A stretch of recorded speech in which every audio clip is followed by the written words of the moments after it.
هیوادارم ئەوەی کە لە باشوور باکوور ڕۆژهەڵات هیچ فەرقمان نییە کورد هەر کووردە هاوکاریکردنی هەموو لایەک پێویستە لەسەر لە هەموو لایەکانی تر بە مادی و مەحنەوی بە هەموو شتێک پشتگیری خەباتی خۆمان بکەین لە هەموو پارچەکانی کوردستان.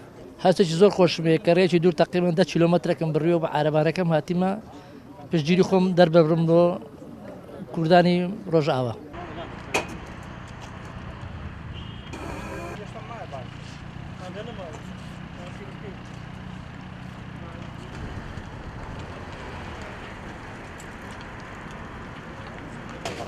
کاک حاجی پێم نەبوو لە خەبەرەکە دەستان خۆردی.